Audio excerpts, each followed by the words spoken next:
You know, there is often a purpose in your pain and suffering. And today, I just wanted to look at that subject and to see if we can't see what the Lord might be doing through it. So the setting for today's story is that famous passage in Scripture where Jesus is anointed with oil. An alabaster jar is broken and it has perfume in it. He's anointed. And if you look at Scripture, this happens a number of times. It's actually more than just one incident. And I'm going to focus what happened in Bethany. So the setting is in Bethany, and Mary, Martha, and Lazarus are together at this party. It's a party held in his honor after Lazarus has been raised from the dead. And Mary comes in. So you just think about Mary's heart. What is she experiencing? What has she just seen her Lord do? And she now knows, if she had any doubt, she knows who he is. But she comes in and she brings an alabaster jar. And alabaster was a very expensive material, and it was beautiful, and it was completely sealed. You couldn't get to the contents unless it was broken. She breaks that jar, and she spills out the perfume, and she anoints Jesus. And then she cleans his feet with her hair. Beautiful picture. Now, as I said, the alabaster jar is a sealed jar. It's completely sealed. The only way to get to its contents is to break it. And there's a dilemma here because the alabaster is expensive.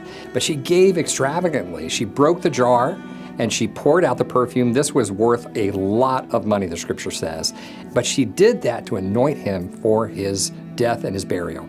Well, there is a deep lesson here, and I want to kind of break it apart from you, no pun intended. But I want to look at this thing, and it was a lesson that changed me dramatically. And I encountered this teaching in my deepest suffering in life.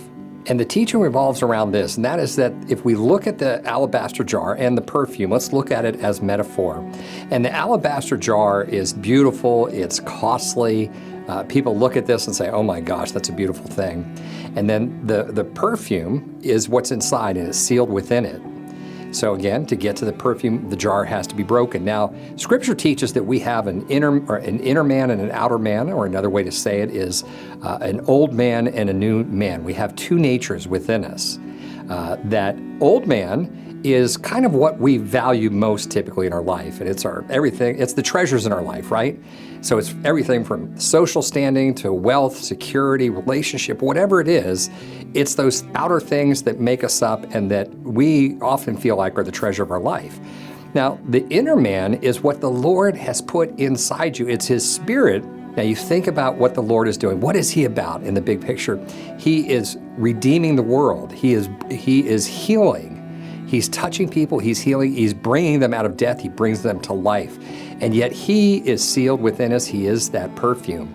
And he wants to get out into the world. And unfortunately, that means that the jar needs to be broken because he wants the whole house to be filled with the fragrance of him. What happens is, through our pain and suffering, is that our jar breaks. We are broken and we come to the end of ourselves and we cry out to him.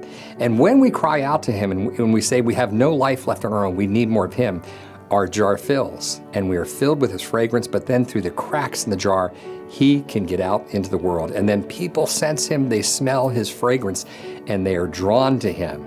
That is the great metaphor. It's the jar and the perfume. So I just want you to remember that story and think about that. So if your jar is broken right now, think about there is a purpose in it. Cry out to the Lord, get filled up with him. There's a reason you have come to the end of your resources. And just remember, he needs the jar to break because he wants the house to be filled with the fragrance of him.